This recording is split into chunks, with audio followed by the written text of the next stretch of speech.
Que la gracia del Señor Jesucristo sea con cada uno de ustedes. Es una bendición en esta mañana poder compartir la palabra del Señor de una manera en la que podamos comprender y que podamos ver lo que la palabra de Dios trata de decirnos. Y en esa enseñanza poderosa vamos a ver algo que es muy importante, como es parte de lo que se daba en el tabernáculo. Realmente, ¿qué representa el tabernáculo y sus elementos? En esta mañana me voy a enfocar acerca de precisamente lo que es el menorá, el candelero de oro que estaba precisamente en el lugar santo. Cuando nosotros observamos esta ilustración, que la vamos a ver paso a paso, vamos a darnos cuenta de cuál es la idea de Dios al habernos dejado su palabra y a poder instruirnos acerca de ello.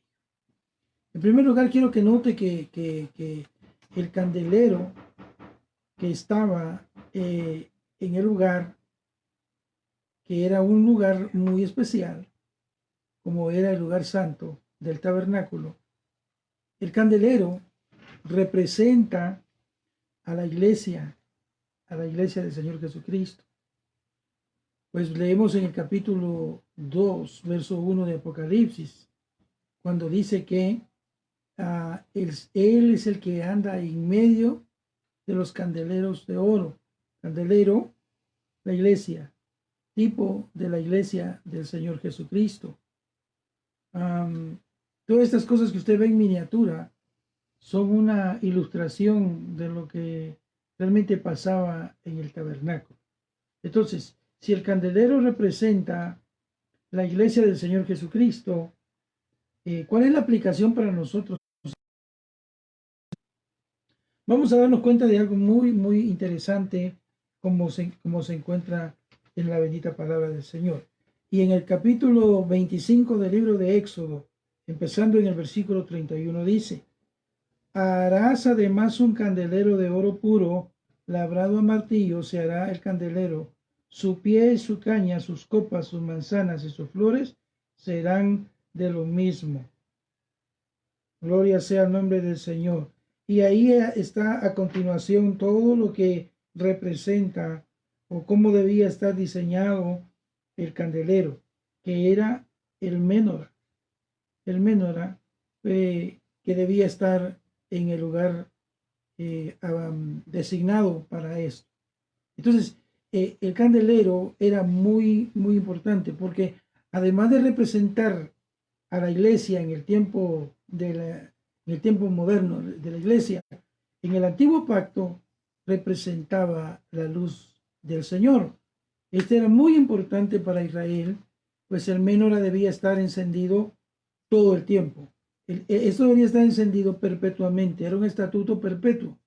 O sea, dando a entender de que la luz de Cristo alumbraría constantemente al mundo, pues al venir el tabernáculo era Dios habitando en la tierra. ¿Pero de qué manera? Habitando a través del tabernáculo, habitando a través de este tipo de enseñanza y este tipo de cosas. Entonces, cuando vemos el menorá, vamos a entender algunas cosas que son muy interesantes. Para ello quiero, antes de abordar lo que era el menorá, quiero notar que en el tiempo del Señor Jesucristo, en el tiempo que el Señor Jesús está ejerciendo su ministerio, se conocía en el templo, ahora ya no es tabernáculo, ahora ya es un templo.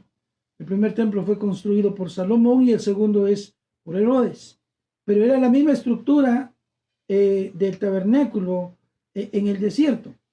Ahora bien, ¿cuál era la idea?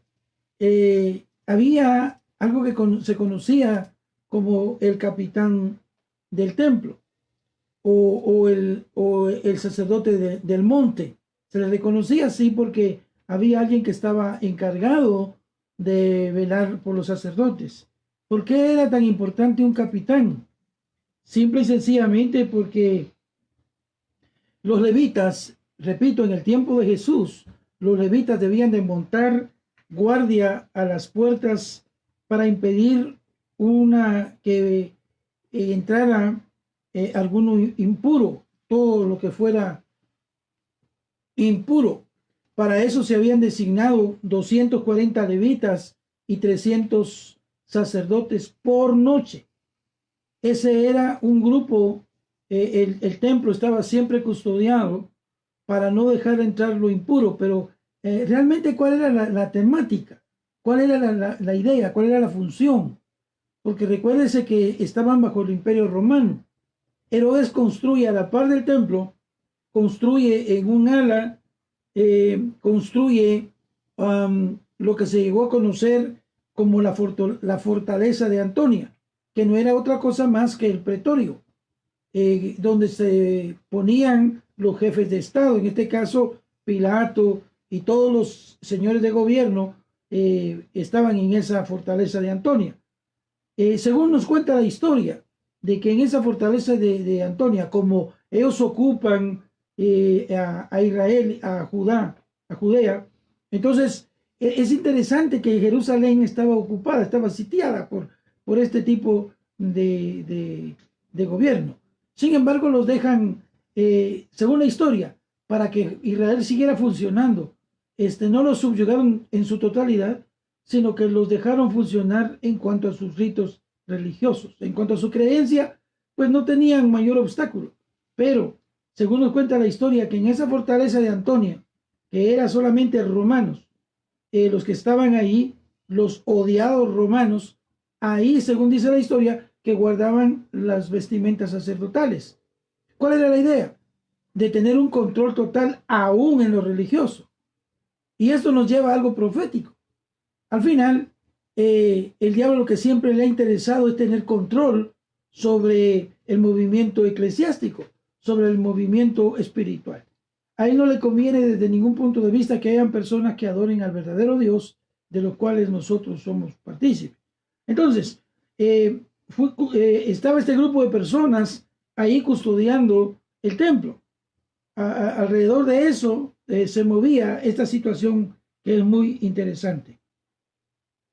El capitán es muy interesante porque las rondas del capitán, dijimos el capitán del templo, que sería hoy el equivalente al ministro, sería el equivalente al pastor. ¿Por qué Dios estableció un pastor en su iglesia? ¿De adorno nada más? ¿O como una figura pública? De ninguna manera. El ministro, al igual que el capitán del templo, estaba encargado de que todo lo que funciona en el templo funcione a su totalidad, en su normalidad, completamente. Entonces, ¿qué era lo que hacía este capitán?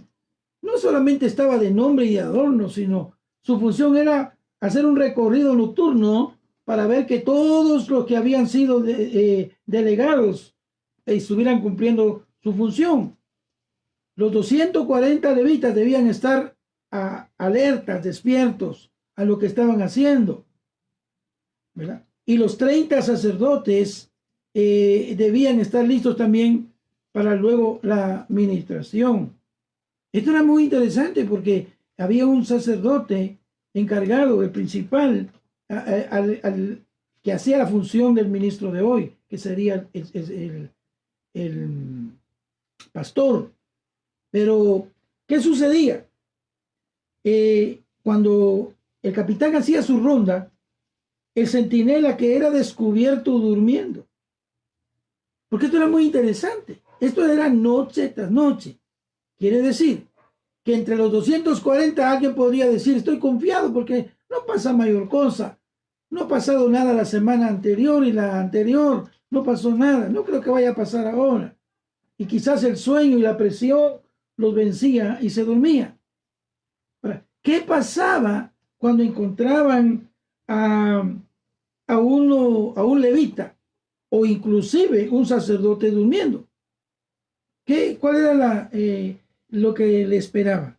Bueno, sencillamente, según nos cuenta la historia, era azotado y sus vestiduras eran incendiadas.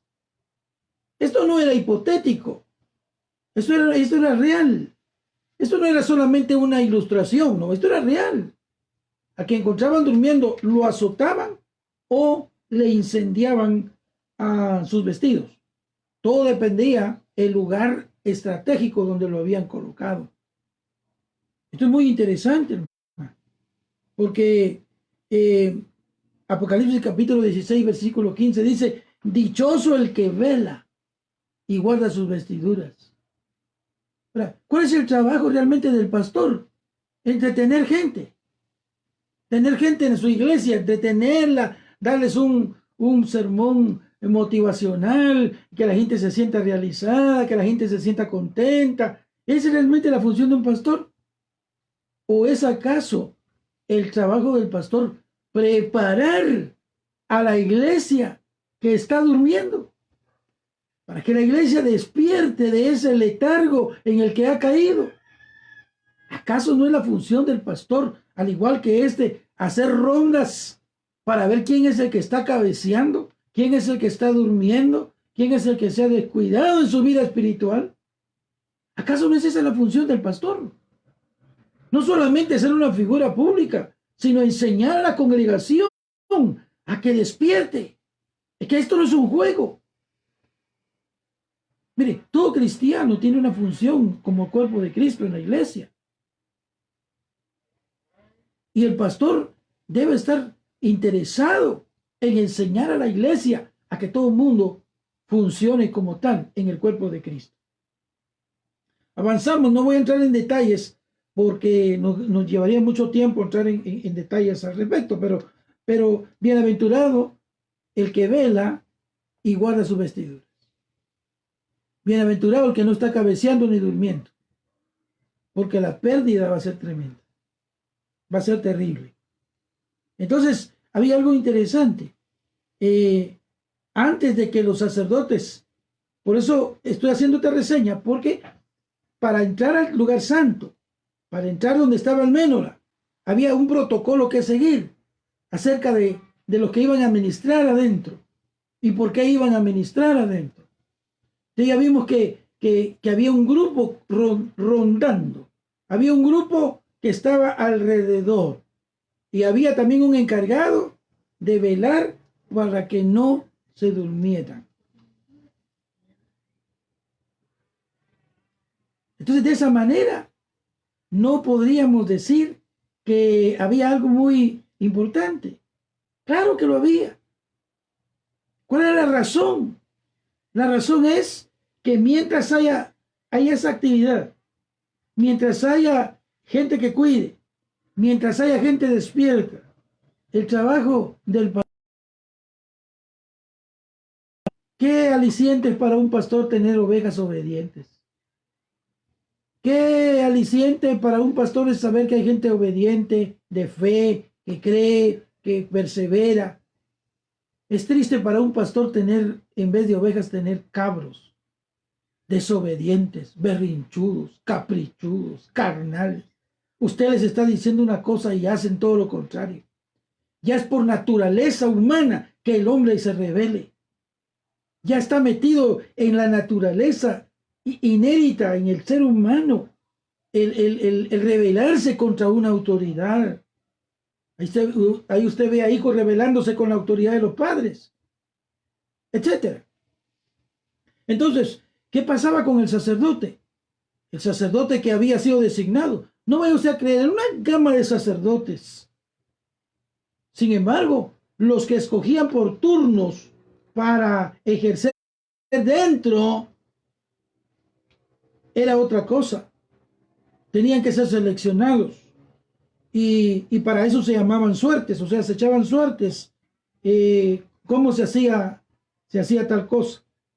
En otra ocasión voy a tocar en detalles cómo era que se echaban las suertes para designar a los sacerdotes. El asunto era que el sumo sacerdote echaba suertes y así se iban eligiendo los que iban a ejercer dentro dentro del tabernáculo, dentro del templo, ya no afuera, sino dentro. Y uno de los sacerdotes era el baño. Sí, el baño. Que a algunos esa palabrita no mucho les gusta, pero el baño. Ahora, ellos lo llevaron a un rito. ¿Sabía usted que los sacerdotes, por eso me llama muy mucho la atención acerca de esto de esta pandemia que estamos viviendo, que a cada ratito dice lávese las manos, lávese las manos, lávese las manos, y como que fuera una receta y como que inventaron el agua azucarada? No, esta es una receta bíblica milenaria. El Señor le dio esa receta y esa exigencia a los sacerdotes. Los sacerdotes lavaban las manos. Para ministrar en el templo se lavaban alrededor las manos de 10 veces. ¿Sí? Bueno, aquí la figura era para que no contaminaran el lugar santo. Pero también era higiénico por salud. Entre más nosotros aprendamos a lavarnos las manos, tendremos mayor oportunidad de no ser contagiados, no solo del virus COVID-19, sino de un montón de bacterias que existen. La gente toca dinero y después tome sus alimentos, se puede infectar de una bacteria, etc. Pero si nos acostumbramos a lavar nuestras manos cuando hacemos un trabajo, cuando tocamos dinero, cuando saludamos a alguno, ya no tanto por esta cosa del COVID, sino por higiene. Eso lo hacían los sacerdotes, se lavaban alrededor de 10 veces las manos, pero se bañaban. Había un pasaje subterráneo que bajaba a lo que se conocía como las salas del baño, donde el sacerdote se sumergía por completo. Este tipo de enseñanza había corrido por todo Israel.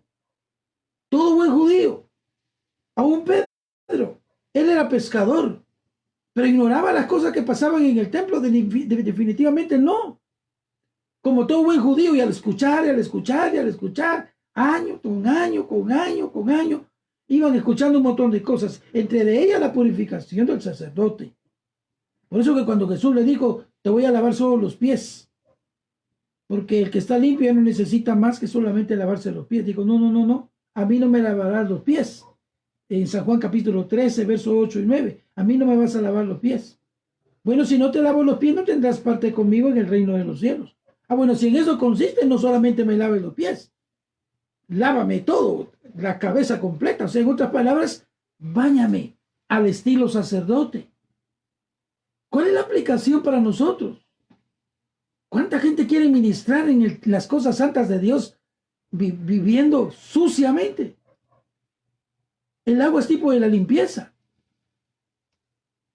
Y entonces el sacerdote se purificaba bañándose, porque al bañarse el sacerdote se estaba purificando. Era un rito, por supuesto, pero que llevaba un sentido de limpieza, de cero contaminación. Entonces, venía a continuación, ya todos los sacerdotes que iban a participar dentro. Note usted que ya se habían lavado, ya se habían bañado. Ahora estaban en capacidad de ser seleccionados. El hecho de que se hubieran bañado no significaba que ya eran aptos, no. Aún después de bañarse, aún después de lavarse, necesitaban ser clasificados. Mire qué tremenda enseñanza. Dios nos limpia a través de su palabra. Pero al que Dios escoge para que le sirva, Él los escoge. Él los llama. Algunos me han preguntado, mire ¿cómo hace uno para saber si uno tiene un ministerio y cómo perseverar en un ministerio? Sencillo, la fórmula se llama, debe haber un llamamiento. Si Dios te llamó a hacer algo, Dios te equipa, Dios te capacita. Si algunos te llamaron, es cuestión de tiempo. Porque cuando venga la presión, aquellos que te llamaron, estoy hablando de selección de hombres, porque hay gente que los han puesto en los ministerios. El Señor dice que tú eres pastor, pero realmente Dios lo dijo. Yo le doy un consejo a los ministros jóvenes. Cerciórese que Dios lo llamó a hacer eso. Si no, va a fracasar. Va a fracasar. Porque una cosa es el llamado de los hombres Y otra cosa muy distinta, el llamado de Dios. Y si Dios te llamó a hacer algo, Dios te va a preparar. Dios te va a comisionar. Dios te va a equipar. Eso es un hecho. Entonces, venía la selección. Y habían 4 selecciones. 4 selecciones para los que iban a ministrar en el templo. Y esto es muy interesante. Mire, la primera suerte, la primera elección caía en aquellos sacerdotes que eran los encargados de limpiar el altar y prepararlo. ¿Cuál era el altar? El altar de bronce, el cual el altar estaba en el atrio interior, que era el lugar de esto. Era de bronce. Obviamente esto es en miniatura, pero realmente el original, imagínense, era enorme, ¿no? Pero este era el altar del juicio, el altar de bronce, donde se quemaba la ofrenda, donde el penitente llegaba y ponía las manos sobre el animal, y el sustituto que representa a Jesucristo en ese altar era quemado su pecado, era sustituido. Jesús, el Cordero de Dios, fue llevado a ese altar, al altar de bronce. Y simbólicamente, todos aquellos que por la fe nos acercamos a Él, hemos puesto nuestras manos sobre su cabeza y Él ha sido el sustituto por nosotros. Él ha pagado el precio por usted y por mí. Él se sacrificó. El juicio, la maldición y la condenación que era para usted y para mí quedaron en el Cordero de Dios del mundo. Bendito sea su santo nombre. Entonces, los que eran diseñados para limpiar, para preparar el altar de bronce. Esto era importantísimo, porque era lo primerito que se encontraba antes de seguir hacia adelante, el altar del juicio. No puedes pretender entrar a la presencia de Dios si antes no has pasado por el altar de juicio, que tus pecados sean perdonados. Sea el nombre del Señor glorificado. Y había algo interesante, que para encender la hoguera de este tabernáculo se utilizaba solamente leña de higuera. No se usaba leña de vid ni leña de olivo. Solamente se utilizaba leña de higuera. Nosotros sabemos a través de las Escrituras de que la higuera representa a Israel. Para venir al Señor, nos tenemos que quemar totalmente. La higuera representa al pueblo de Dios, al pueblo de Israel. Y era simbólico que la leña que se usaba era leña de higuera para encender el fuego del altar de bronce. Una vez que se había hecho, venía la segunda suerte. Se elegían los otros sacerdotes, los que iban a ofrecer el sacrificio y limpiar el candelero y el altar del incienso en el lugar santo. Alabado sea el nombre del Señor. Entonces, en el lugar santo era más o menos de esta manera. Acá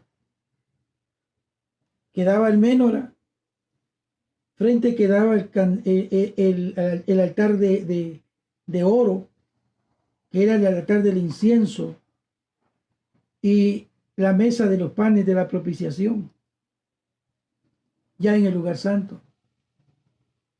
Para hacer ese trabajo se seleccionaban sacerdotes que eran tomados por turnos. Luego la tercera suerte se tomaba, que era la más importante de todos, el sacerdote que se seleccionaba para ofrecer el incienso en el altar de oro, en el altar del incienso. La cuarta suerte, quienes iban a quemar las piezas del sacrificio en el altar. Ya no, acá no se quemaba ofrenda, sino en el cuarto, la cuarta suerte se seleccionaba. En el primero, a los que preparaban el altar con la leña. En el cuarto turno, los que iban a quemar a la ofrenda, los que iban a sacrificar las piezas en el altar. Se utilizaba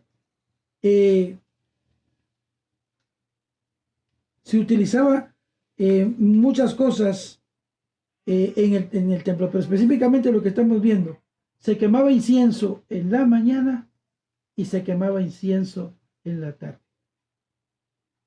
El primero matutino que se hacía era a las 9 de la mañana en el altar de oro, y la segunda vez que se hacía la oración o del incienso, que es tipo de la oración, se hacía alrededor de las 3 de la tarde. ¿Cuál es la enseñanza? De que se ofrecía incienso en la mañana y se ofrecía incienso por la tarde. Eso lo sabía todo judío. Todo judío estaba acostumbrado a ofrecer ese sacrificio. Alabado sea el nombre maravilloso del Señor, haciendo referencia al altar de oro. Entonces, pero para esto, el sacerdote que ofrecía el incienso en la mañana no era el mismo que ofrecía en la tarde. Se estaba cambiando constantemente. ¿Por qué? ¿Cuál era la razón? Porque era el altar del incienso, el altar de la oración. Debe haber una renovación constante en tu oración.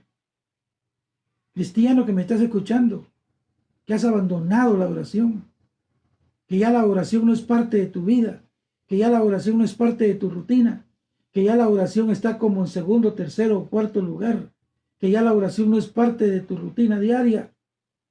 Cristiano que me escuchas, que han descuidado, es un movimiento constante en la oración, constante. Mientras que en las otras aplicaciones los turnos seguían igual. No había problema.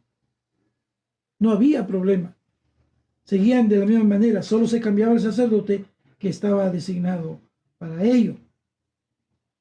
Entonces, cuando en el altar, ya en el altar de oro, obviamente ahí se había quemado incienso. Los carbones que eran consumidos,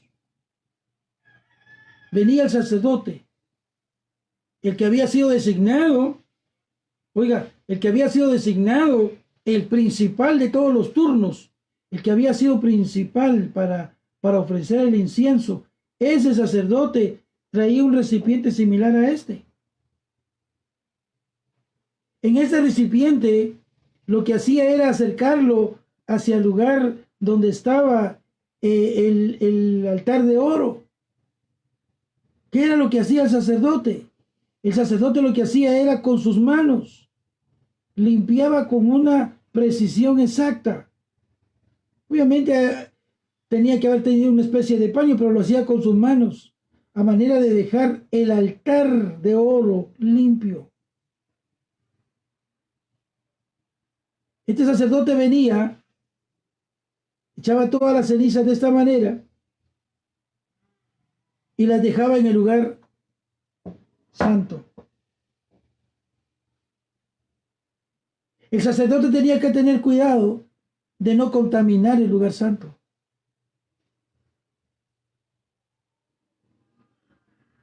El sacerdote tenía que tener cuidado de no manchar, pero ni una micra de ceniza que cayera al piso. Por eso estaba designado, solo ese era su oficio. Tenía que hacerlo con una precisión, con una exactitud. Eso nos habla a nosotros. Si vas a servirle a Dios, hazlo con toda integridad, con toda responsabilidad, a totalidad. Bendito sea el nombre maravilloso del Señor. Entonces, Gloria a Dios. A este recipiente en hebreo se le llamaba teni. El teni era el que recibía la ceniza del altar de oro. Pero no podía contaminar el lugar santo. Bendito sea el nombre del Señor. Entonces, el teni contenía las cenizas.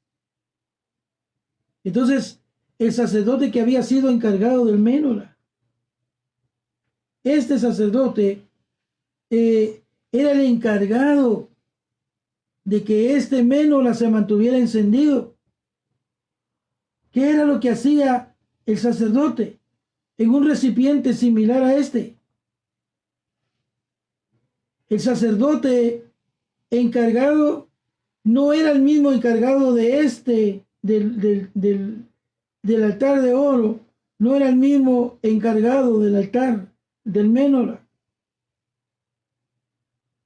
Debería el sacerdote, y en un recipiente similar a este, venía y agarraba carbones encendidos.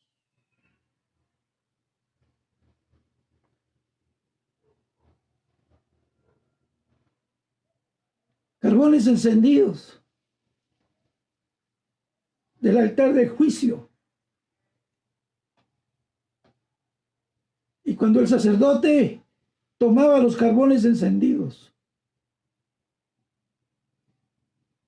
tomaba los carbones y los ponía en el recipiente. Entonces pasaba del atrio e iba al lugar santo. Y con los carbones encendidos que había tomado del altar del juicio, encendía el menorá. Y lo hacía de una manera extraordinaria.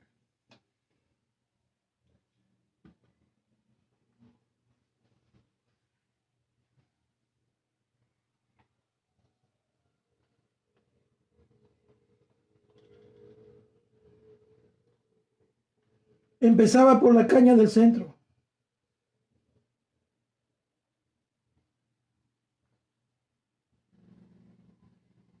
Y una vez que había encendido la caña del centro con los carbones encendidos del altar del juicio, que es tipo de Jesús, solo la sangre de Cristo puede cambiar nuestras vidas. Solo la sangre de Jesús limpia el pecado del mundo. Solo la sangre de Cristo nos puede salvar.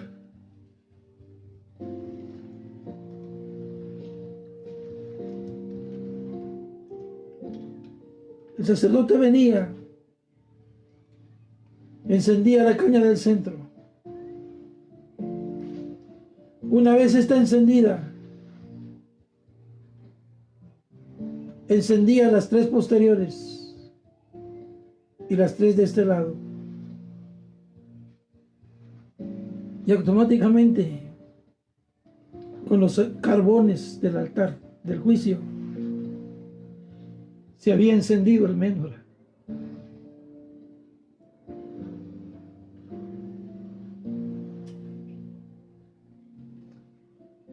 Una vez que el menorá estaba encendido, la caña central se le llamaba caña central, porque ésta se inclinaba hacia el altar de oro. Y las otras 6 restantes se inclinaban hacia acá, y estas se inclinaban hacia allá, y la del centro se inclinaba hacia el frente, hacia donde estaba el altar. Para tener una vida de oración,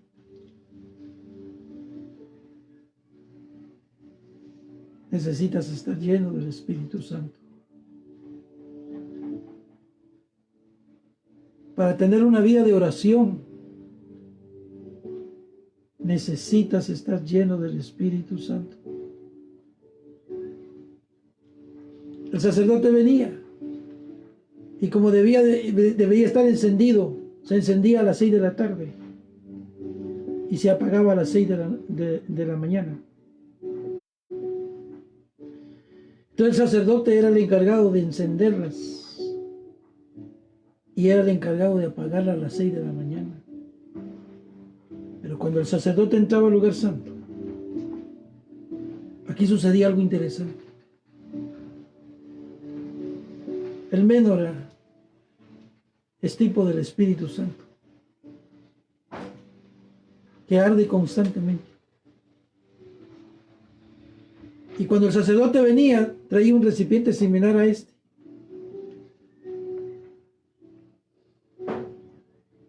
El sacerdote se acercaba al Menora, empezando por la caña del centro.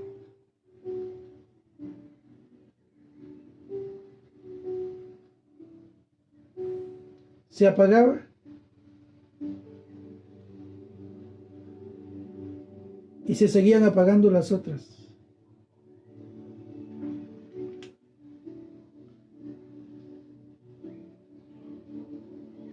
Pero cada vez que la apagaba, se llamaba despabilar. El sacerdote tenía que tener mucho cuidado, porque entonces se acercaba al Menora y ponía el recipiente y estaba despabilándose. Apagaba y una vez que habían sido apagadas, para despabilar las mechas, porque tenía que cambiarles mechas, soplaba. ¿Cuál era la idea? Soplaba con una precisión y una precisión. ¿Por qué soplaba con una precisión tremenda? Porque no tenía que volar ceniza por ningún lado.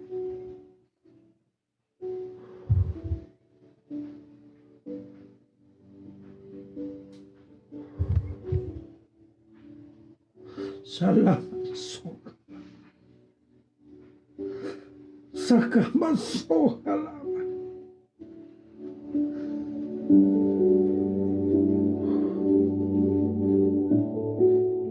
Que el Espíritu Santo sople en tu vida para que toda la escoria, para que toda la inmundicia caiga.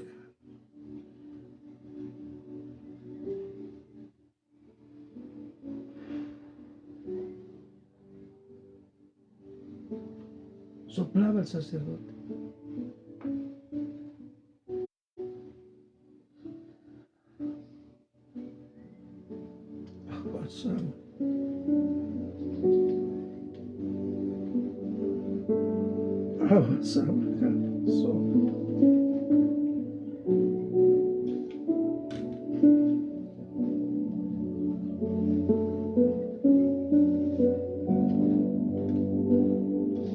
Que el Espíritu Santo esté soplando hoy sobre tu vida. Que el Espíritu Santo sople hoy sobre tu vida. Que el Espíritu Santo, a través de su soplo divino, limpie tu vida.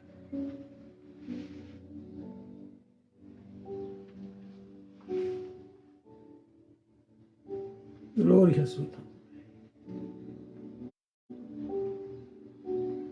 Gloria a su nombre.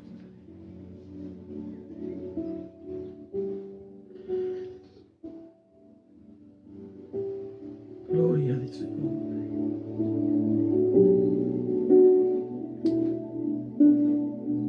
Gloria a Dios. Gloria a su nombre. Por esa razón, era que la luz tenía sentido para Israel.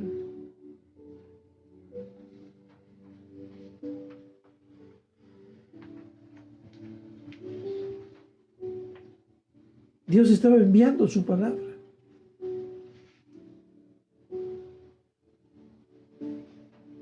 ¿Por qué la vida de muchos creyentes no cambia? Porque no le han dado la oportunidad al Espíritu Santo que sople en tu vida.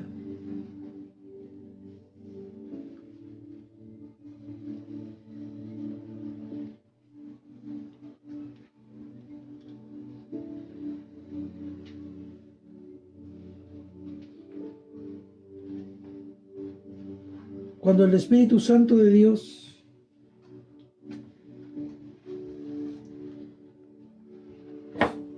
sopla sobre una persona, su vida cambia.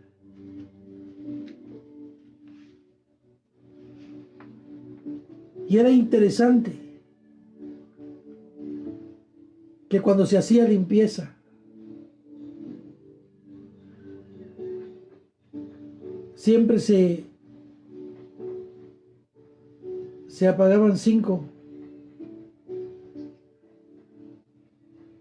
3 más 2 o 3 más 2, pero siempre la caña del centro con la que le seguía quedaban encendidas. El sacerdote tenía que tener mucho cuidado,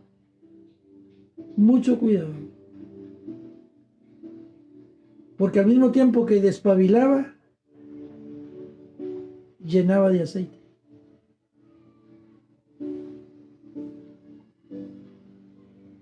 Solo la luz de Cristo puede llenar tu corazón. Solo la luz de Cristo puede cambiar tu vida. Solo el sacrificio de Jesús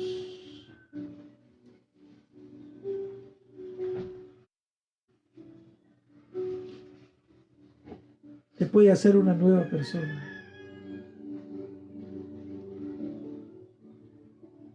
Se llenaba a cada copa, le cabía exactamente lo que era una taza de aceite, no más, no menos. Y esa taza de aceite de oliva machacada duraba exactamente 12 horas. El tiempo de la iglesia está por terminar. El tiempo de la iglesia está por concluir.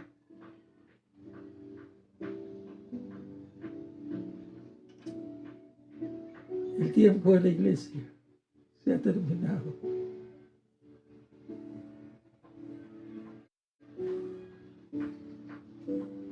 El autor de todo esto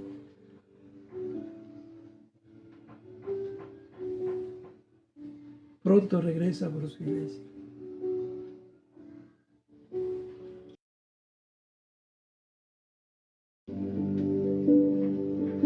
Perdone usted, siento la presencia de Dios.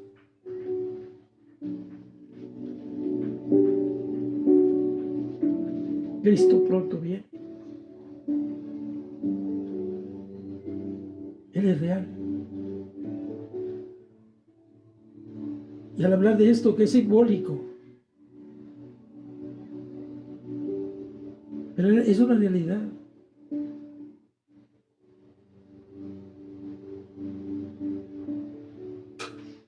Que al igual que el aceite, tu copa esté rebosando.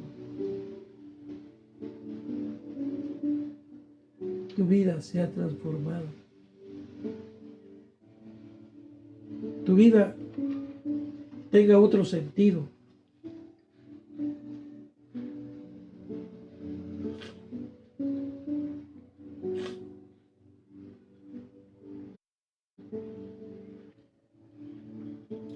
Gloria a Dios. Padre, en el nombre de Jesús, yo envío tu palabra, Señor.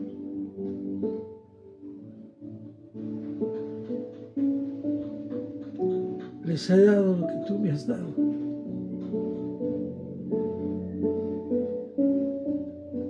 Que la presencia de tu Espíritu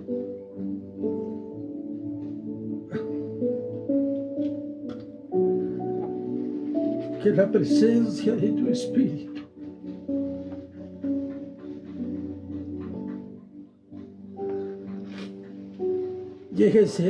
llegue hasta el lector, hasta el visor.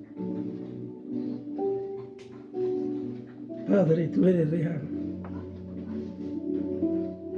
He hablado tu palabra. Por favor, envíala. Hazla germinar. Hazla producir. Por amor a tu. Gracias por el perdón de nuestros pecados.